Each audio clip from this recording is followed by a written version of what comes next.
ओम ह्रीं नमो अर्हन्ताणं। ओम ह्रीं नमो सिद्धाणं। ओम ह्रीं नमो आयर्याणं। ओम ह्रीं नमो उवज्झायाणं। ओम ह्रीं नमो लोये सब्बसाहूणं।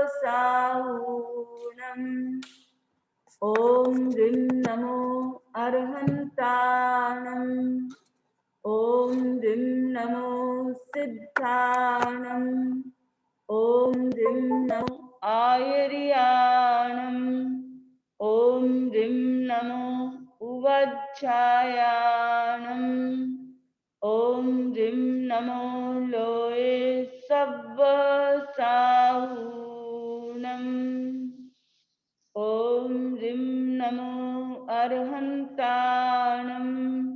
ओम ह्रीं नमो सिद्धाणं। ओम ह्रीं नमो आयर्याणं। ओम ह्रीं नमो उवज्झायाणं। ओम ह्रीं नमो लोये सब्बसाहूणं।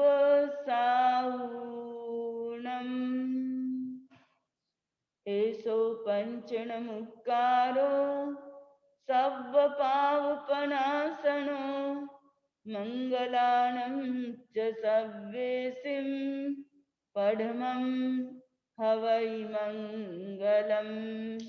पढमं हवै मङ्गलम्।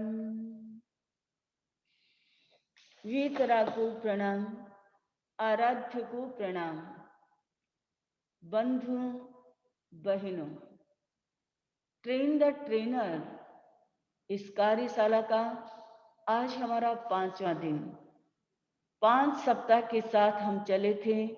आज हम अपने पड़ाव गंतव्य स्थल तक पहुंच गए हैं। हम एक प्रयास कर रहे हैं अपने आप को ज्योतित करने का, अपने आप को प्रकाशित करने का, क्योंकि ज्ञान स्वयं को प्रकाशित करता है। हम भी ज्ञान के माध्यम से अपने आप को प्रकाशित कर रहे हैं, और जब हम प्रकाशित होंगे तो हम दूसरों को भी प्रकाशित कर पाएंगे। हमारा यह प्रयास हमारे बच्चों में एक संस्कार देगा, हमारे बच्चों की शक्ति को जगाएगा और उसे एक दिशा प्रदान करेगा। हम इस संकल्प के साथ आगे बढ़े थे और आज हमारा ये 5वां दिन। आज का हमारा विषय है an introduction of Jainism, Jain धर्म। जैन धर्म क्या है? सबसे पहले प्रश्न ये आता है कि जैन धर्म किसे कहते हैं? जैन धर्म किसे कहते हैं? जब आप इस पर चिंतन करेंगे तो सबसे पहले इसके नाम पर चिंतन जाता है कि जैन धर्म नाम कैसे पड़ा, क्या कारण है? कोई तो कारण रहा होगा, क्योंकि जैन धर्म के प्राचीन नाम के बारे में जब चिंतन करते हैं तब हमारे सामने आता है कि उसे अरहत धर्म सबसे पहले कहा जाता था। उसके बाद उसे निर्ग्रंथ धर्म कहा जाता, श्रमण धर्म कहा जाता। भगवान महावीर तक निर्ग्रंथ और श्रमण धर्म प्रचलित नाम रहे हैं, लेकिन जैन धर्म तो बहुत अर्वाचीन है, बहुत बाद का नाम है। तो इसकी सामान्य डेफिनेशन आप सब जानते हैं, मुझे कोई नई बात इसके बारे में नहीं कहनी है कि जैन धर्म की इस नाम की उत्पत्ति जिन शब्द से हुई है। जिन किसे कहते हैं? राग और द्वेष के विजेता को जिन कहते हैं, और जिन के द्वारा प्रवर्तित धर्म को जैन धर्म कहते हैं। जिस जैन धर्म के हम फॉलोअर हैं, जिस जैन धर्म की छाया में हम सांस ले रहे हैं, उस जैन धर्म के बारे में। पर बंधुओं, बात इस पर आकर अटकती है कि जैन धर्म है क्या? क्या वो हिंदू धर्म है? या जैन धर्म अपना एक अलग धर्म है? बंधु, जब भी इस पर चिंतन करते हैं तो हमें ये सोचना चाहिए, हिंदू नाम का कोई धर्म नहीं है, वो एक कल्चर है, संस्कृति है। हिंदू हमारी संस्कृति रही है और उसका कारण रहा कि हिंदू यानी सिंधु घाटी के किनारे, सिंधु नदी के किनारे बसने के कारण इस सभ्यता का नाम हिंदू पड़ गया। और आज भी अगर मारवाड़ में सुनेंगे तो सैको है बोलते हैं। हमारे मारवाड़ वाले जो समनी जी होते हैं वो प्राय प्राय चय और सैको है बोलते हैं। सीरो को बोलेंगे हीरो है, यानी सीरा जो बनाया जाता है उसको हीरा बोल देते हैं। तो ये होना, सोना को कहते हैं होना, तो ये वहां पर चलता। तो सैको है हिंदू, ये कल्चर है, सभ्यता है, संस्कृति है।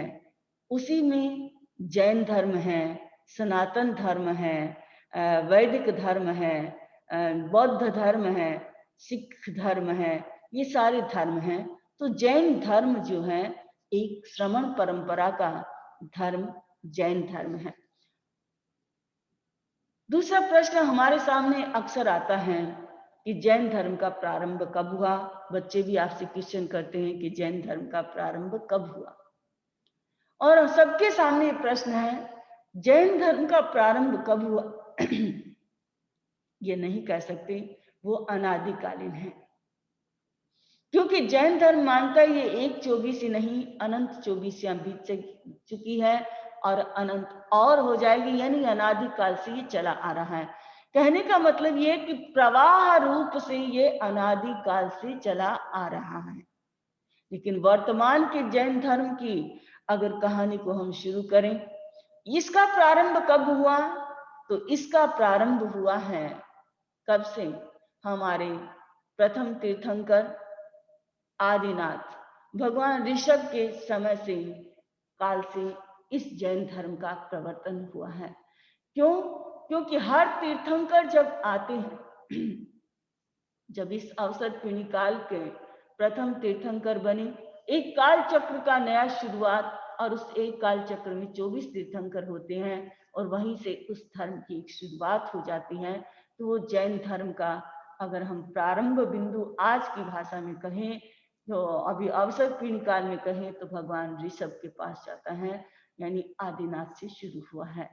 और उसके बीच में हमारे 22 तीर्थंकर हुए और अंतिम तीर्थंकर हमारे भगवान महावीर हैं। तो ये एक परंपरा चल रही है। आने वाली उत्सव पीढ़ी में फिर अलग से 24 तीर्थंकर होंगे। तो जैन धर्म का प्रारंभ कब हुआ ये नहीं कहा जा सकता, वो अनादिकाल से चला आ रहा है। नेक्स्ट प्रश्न आता है हमारे सामने कि जैन धर्म की कौन कौन सी विशेषताएं हैं। इसको लेकर के बहुत सारी बातें हमारे सामने आती है और हमारे ध्यान में भी रहनी चाहिए कि जैन धर्म की ऐसी कौन सी विशेषताएं हैं जो अन्य धर्मों से भी अलग करती हैं जैन धर्म को। ये हमें जानना हमारे लिए मोस्ट इम्पोर्टेंट है। जैन धर्म की पहली विशेषता ये है कि जैन धर्म है वो व्यक्ति से पूजा में विश्वास नहीं करता है, किसी की व्यक्ति से पूजा में विश्वास नहीं करता है। और इसके एग्जाम्पल हमारे सामने सबसे बड़ा एग्जाम्पल तो हमारा है नवकार मंत्र, क्योंकि बच्चे पूछ सकते हैं कि और धर्मों से हमारे धर्म में क्या अलग विशेषता है। तो पहली बात तो यही है कि व्यक्ति से पूजा में हमारा विश्वास नहीं है। आपने आज तक सुना होगा, जाना होगा कि कितनी बार आपने इस बात को समझा होगा कि जैन धर्म के अंदर जो ये माना जाता है, अन्य धर्मों के अंतर्गत ये माना जाता है कि वहां पर किसी व्यक्ति का नाम जुड़ा है। अगर क्रिश्चियनिटी को लेंगे तो ईसा का नाम आ जाएगा, जब मुस्लिम का नाम लेंगे तो मोहम्मद का नाम आ जाएगा। आप जब वेदों में जाएंगे तो कहीं राम, कहीं कृष्ण। वैदिक धर्म, सनातन धर्म में इनके नाम मुख्य रूप से आते हैं। तो ये, लेकिन जैन धर्म में किसी व्यक्ति की पूजा नहीं की गई है, किसी व्यक्ति का नाम से नहीं पूजा की गई है। जैन धर्म की पहली विशेषता यही है। और इसका पहला एग्जाम्पल जो हमारे सामने है वो हमारा क्या है? नवकार मंत्र है। देखिए, नवकार मंत्र के पांचों पदों पर आप ध्यान देंगे तो आपको पता चलेगा कि पांचों पदों में से एक भी पद ऐसा नहीं है जहां किसी व्यक्ति का नाम है। सिर्फ गुणों की पूजा में विश्वास करता है, ये सबसे बड़ी विशेषता है। दूसरी बात आप ध्यान दें, जैन धर्म के अंतर्गत अंतर्गत ये भी आता है कि जैन धर्म में कहीं भी आप जब देखेंगे हमारे सिद्धों के जो 15 प्रकार आते हैं, तो वहां भी देख लीजिए, कोई पाबंदी नहीं, किसी भी चीज की पाबंदी नहीं है कि कौन जैन बन सकता है, कौन तीर्थंकर बन सकता है, कौन सिद्ध बनने में सबको अलाउ है, कोई भी किसी का नाम नहीं, किसी के लिए नहीं, केवल गुण। ये जैन धर्म को एक ब्रॉड, जो कहते हैं, प्लेटफॉर्म देता है कि उसने सिद्धों के 15 भेदों से ये सिद्ध कर दिया कि जैन ने कभी ये दावा नहीं किया कि जो मेरे धर्म में आएगा वही सिद्ध बनेगा, मुक्त बनेगा, ऐसा नहीं कहा। तो जैन धर्म की पहली विशेषता है कि वो व्यक्ति से पूजा में विश्वास नहीं करता है, गुणों में विश्वास करता है। सेकंड, जैन धर्म है वो आत्मवादी दर्शन है। जैन धर्म में आत्मा को मुख्य रूप से माना गया है और आत्मा को उन्होंने अजर और अमर माना है। जहां आप देखेंगे दूसरे धर्मों के अंदर, जहां बौद्ध धर्म है वहां कहते हैं आत्मा क्षणिक है, वहां क्षणिकवाद को मान करके बुद्ध मौन हो गए आत्मा के लिए। जैनों जैसी आत्मा का नहीं है, वहां पर अजर अमर आत्मा को नहीं माना गया है। दूसरी बात यह है कि आत्मा को अजर अमर मानने के पीछे ये कि संसारी आत्मा जो है वो कर्मों से बंधी हुई आत्मा है, लेकिन जो आत्मा कर्म मुक्त हो जाती है वो सिद्ध बुद्ध मुक्त, यानी आत्मा में वो क्षमता है कि वह अपने कर्मों से मुक्त भी हो सकती है। तो ये एक बहुत महत्वपूर्ण सिद्धांत है जैनों का, आत्मवाद का सिद्धांत, कि आत्मा को अजर अमर मानना और आत्मा में किसी भी तरह की कोई मिलावट नहीं मानना। ये कर्म भी संसारी आत्मा के, प्रश्न ये भी आपके सामने आ सकता है कि फिर आत्मा के कर्म कब बने, जिसके हमने चर्चा कर्मवाद के जो हमारा पिछला सेशन था उसमें की थी। तो कर्म जो है वो कर्म ही कर्म को खींचते हैं, यानी पुद्गल ही पुद्गल को आकर्षित करते हैं, आत्मा नहीं करती है। आत्मा तो अपने आप में, निश्चय में आत्मा में कुछ भी नहीं है, लेकिन संसारी आत्मा कर्म के सहित है। जो कर्म के सहित है, कर्म चिपका है तो वो बिछड़े वक्त अभी, यानी ये मानना है जैन धर्म का, जो संयोग होता है उसका वियोग निश्चित होता है, इसमें कोई सोचने की बात नहीं है। तो कर्म लगा है तो वो टूटेगा भी, तो कर्म को तोड़ करके आत्मा सिद्ध बुद्ध मुक्त भी बन जाती है। तो आत्मा की उस उच्च अवस्था को भी जैन धर्म में स्वीकार किया गया है। तीसरी विशेषता के रूप में जब हम जाते हैं तो वो है जैन धर्म की, वो किसी जातिवाद में विश्वास नहीं करता है, और ये सबसे बड़ी विशेषता है जैन धर्म की, यहाँ पर कोई जातिवाद का नाम नहीं है। आप सोचेंगे कैसे नहीं है, इसके फॉलोवर तो ज्यादातर आप देखेंगे बनिए ही है, लेकिन नहीं, भगवान ने क्या कहा, कम्मुनो बम्बुनो होई, कि कर्म से ही कोई व्यक्ति ब्राह्मण, क्षत्रिय, वैश्य और शूद्र बनता है। जो हमारी वर्ण व्यवस्था चल रही थी, आज तो नहीं है, उसके उखड़ते हुए पंजे हैं, लेकिन एक पहले चलती थी वर्ण व्यवस्था।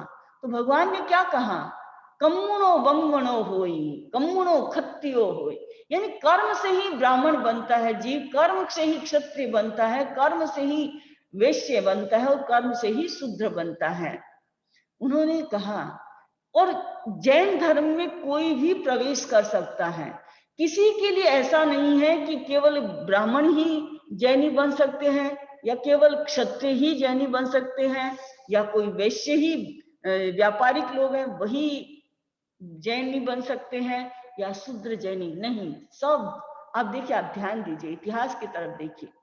जब भगवान महावीर के 11 गणधर थे, कौन थे, सारे के सारे ब्राह्मण थे, एक भी क्षत्रिय वैश्य शूद्र नहीं था, सारे के सारे ब्राह्मण थे। यानी कहने का मतलब मेरा यह है कि कितने ब्राह्मण लोगों ने भगवान के पास दीक्षा ग्रहण की थी, तो ये जो स्टार्टिंग के जितने भी शिष्य बने वो सारे कौन थे? ब्राह्मण थे। तो यानी कहने का मतलब ये कि ब्राह्मण जैन परंपरा में रहे हैं। दूसरा आप कहेंगे उसके बाद भी देखिए आचार्य स्वयंभू ब्राह्मण थे, और भी मिल जाएंगे आचार्य, बहुत सारे हैं। दूसरी बात क्षत्रिय, ब्राह्मण के बाद आता है क्षत्रिय।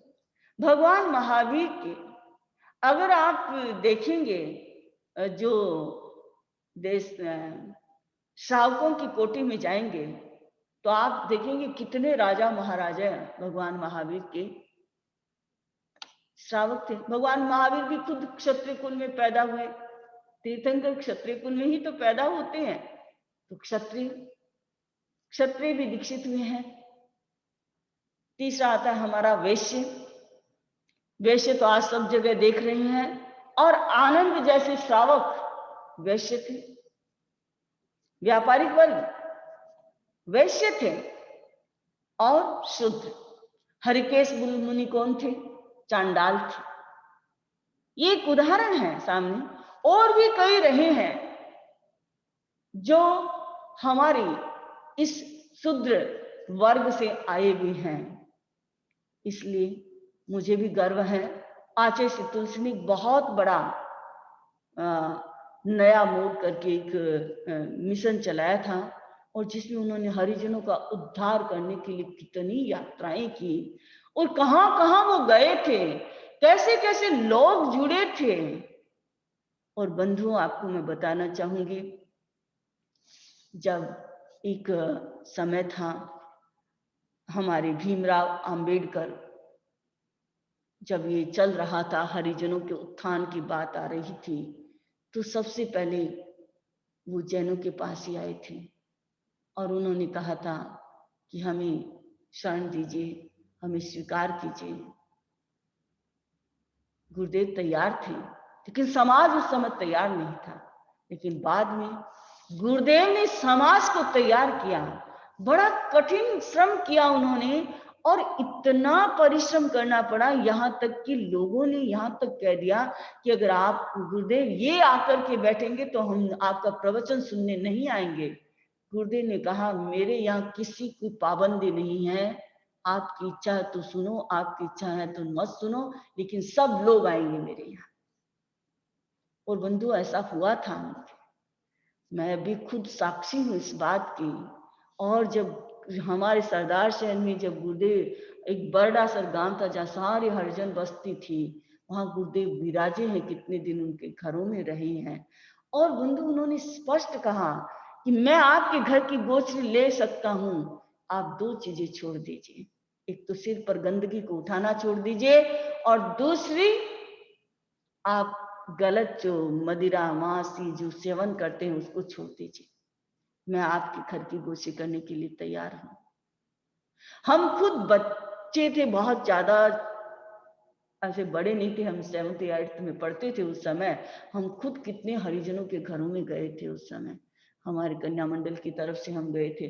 तो एक ऐसा मिशन चलाया था उन्होंने, और आज भी अनुव्रत मिशन के साथ जो हजारों लोग जुड़े हुए हैं, जैन नहीं है, ज्यादातर लोग दूसरी कास्ट के लोग हैं, सारी दूसरी जाति के लोग हैं। तो मेरा कहने का मतलब था कि जैन धर्म कभी भी जातिवाद में विश्वास नहीं करता है। ये 3 विशेषता ऐसी हैं। चौथी चीज, इसने कभी दावा नहीं किया जैन धर्म ने कि जो मेरे यहाँ आएगा वही मुक्ति जाएगा, ऐसा दावा कभी भी नहीं किया जैन धर्म ने। इसीलिए तो सिद्धों के 15 भेद कर दिए, तीर्थ सिद्ध, अतीर्थ, तीर्थंकर सिद्ध, अतीर्थंकर सिद्ध, स्वलिंग सिद्ध, अन्य लिंग सिद्ध, गृहलिंग सिद्ध, स्त्रीलिंग सिद्ध, पुल्लिंग सिद्ध, नपुंसक लिंग सिद्ध, एक सिद्ध, अनेक सिद्ध, स्वयं बुद्ध सिद्ध, बुद्ध बोधित सिद्ध। ये सारे जो भेद किए गए, वो सारे के सारे क्या है? इसी के परिणाम है। क्योंकि इसने कभी ये दावा नहीं किया, भगवान ने कभी ये नहीं कहा कि तुम आओ मेरे यहाँ और तुम्हारी मुक्ति हो जाएगी। तो ये बहुत बड़ी विशेषता है, हमें गौरव होना चाहिए, हमारे बच्चों को ये समझाना चाहिए ठीक से कि देखो सब ये कहेंगे लेकिन जैन धर्म कभी नहीं कहेगा। क्योंकि हमारे बच्चे अब जो यहाँ विदेश में जो पल रहे हैं, जो यहाँ पैदा हुए हैं और यहाँ के जो स्कूलों में जब जाते हैं, तो उनके सारे बच्चे जो दूसरे क्रिश्चियनिटी वाले होते हैं, तो उनको कई बार दूसरी तरफ मोड़ देते हैं। लेकिन उनको समझाओ कि नहीं, हमारा जैन कितना बड़ा है, किस तरह से है, सब उसमें आ सकते हैं। कई बार कहते नहीं, वहां तो सब जा सकते हैं, अपनी तो कोई नहीं आ सकता, ये नहीं वो नहीं। नहीं, उन्हें समझाने की जरूरत है। बचपन से ही अगर हम ये संस्कार दे देते हैं तो हमारे बच्चे एक स्वस्थ समझ के साथ आगे बढ़ते हैं। अब चौथा प्रश्न आता है हमारे सामने कि जैन धर्म के मुख्य सिद्धांत क्या है। जब इस पर हम चिंतन करते हैं तो अगर आप एकदम गहराई से जाकर के सोचें तो जैन धर्म का अगर एक शब्द में कहें तो समता। जैन धर्म को अगर एक शब्द में विश्लेषित करना है तो वो समता है, समता धर्म है। अगर हम उससे आगे बढ़ें तो जैन धर्म को अगर हमें समझाना मुख्य सिद्धांत के रूप में, तो उसके मुख्य सिद्धांत में कई जैसे हैं अहिंसा, अपरिग्रह, अनेकांत। ये ऐसे सिद्धांत हैं जो विश्व की सारी समस्याओं को सुलझाने में अपनी अहम भूमिका निभा सकते हैं। बंधु, भगवान महावीर के ये सिद्धांत हमें बड़े गर्व के साथ समझने चाहिए और समझाने चाहिए। पर मुसीबत ये है, समस्या ये है कि हम नाम तो ले लेते हैं, लेकिन कहीं कहीं हमारी कमी रहती है कि हमारे जैनी लोग जो हैं वो इसको ठीक ढंग से जी नहीं पा रहे हैं। अहिंसा, जहां अन्य धर्मों में देखेंगे अहिंसा की परिभाषा तो न मारने तक सीमित हो जाती है, लेकिन यहाँ जैन में न मारने तक नहीं, किसी प्राणी को नहीं मारने तक ही अहिंसा नहीं है। अहिंसा का संबंध है व्यक्ति की उस भाव चेतना के साथ जहां काया की ऋजुता, भाषा की ऋजुता, भाव की ऋजुता, मन की ऋजुता, अभिसंवादन योग, कथनी और करनी की समानता। बंधु, ये ऐसी सरलता है जहां वहां अहिंसा का पालन हो सकता है। अगर ये नहीं है तो अहिंसा का पालन नहीं हो सकता। तो इसलिए जैनों की जो अहिंसा है बहुत गहरी अहिंसा है। दूसरा अपरिग्रह, जहां परिग्रह रहेगा वह हिंसा की संभावना रहेगी। इसलिए परिग्रह का एक गृहस्थ मैं जानती हूं कि वो पूरा त्याग नहीं कर सकता। तो भगवान ने क्या कहा? इच्छा परिमाण, सीमा करो, अपनी इच्छाओं का अल्पीकरण करो, तो स्वतः ही परिग्रह कम होता चला जाएगा। जैसे जैसे जीव अपनी व्यक्ति इच्छाओं को कम करेगा वैसे वैसे परिग्रह कम होता चला जाएगा। बंधु, ये संयम की चेतना को जगाने वाला, इसलिए अपरिग्रह का सिद्धांत महत्वपूर्ण है। आज समस्या किस बात की है? समस्या क्या है भाई? परिग्रह के कारण तो इतनी समस्याएं हैं। हिंसा जो हो रही है किसके कारण हो रही है? आवश्यक हिंसा तो बहुत कम है, और पेट है तो उसे हिंसा थोड़ी तो करनी है गृहस्थ को, लेकिन अनावश्यक हिंसा कितनी हो रही है। और आज जब कोरोना के बारे में जब सुनते हैं, पता नहीं कौन कितना सत्य है इसके पीछे, और अगर जो बातें सुन रहे हैं अगर वो सत्य है तो सोच लो आदमी हिंसा की किस पराकाष्ठा पर खड़ा है। आदमी की सोच कहां है? केवल पैसे पर टिकी हुई, केवल साम्राज्यवादी लिप्सा पर टिकी हुई है। व्यक्ति कहां से कहां जा रहा है, कितने लोग मर रहे हैं। अब कितना सच कितना झूठ नहीं कह सकते, पर हम एक सोच सकते हैं कि अगर ऐसी भी मनोवृत्ति पैदा हो सकती है, और आज ही पैदा हुई कोई नहीं, हर समय में इस तरह की मनोवृत्तियां पैदा होती रही है। हो सकता आने वाले कलयुग है और ज्यादा हो, पहले कम थी, आज रेशियो ज्यादा का है। बस इतना परसेंटेज का जरूर अंतर आ रहा है, पर ऐसा नहीं है पहले कुछ नहीं था और आज ही सब कुछ हो रहा है। पहले भी था, लेकिन परसेंटेज बहुत कम थे। पहले 1% था, तो आज 10 में चला गया है। तो ये जो समस्याएं जो हैं, तो इसीलिए जैन धर्म के आज सिद्धांत बड़े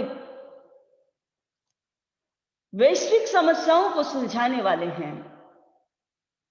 अगर इन सिद्धांतों पर कोई व्यक्ति चले तो अपने कितना जीवन का निर्माण कर सकता है, और अनेकांत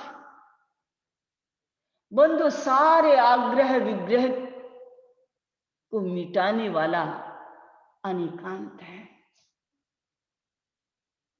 अनेकांत का अर्थ होता है सापेक्ष दृष्टि। हम जब कभी भी किसी बात के बारे में कहते हैं तो सापेक्ष कहते हैं, और अगर हम निरपेक्ष कहेंगे तो फिर वहां पर आग्रह विग्रह शुरू हो जाएगा। हमारा हर कथन सापेक्ष होता है। ग्लास में पानी है आधा, दो व्यक्ति खड़े हैं, एक व्यक्ति कहता है आधी ग्लास खाली है, और एक व्यक्ति कहता है आधा ग्लास भरा हुआ है। अब दोनों अटक चुके हैं और दोनों इस शब्द में उलझ चुके हैं। दोनों ही सत्य हैं।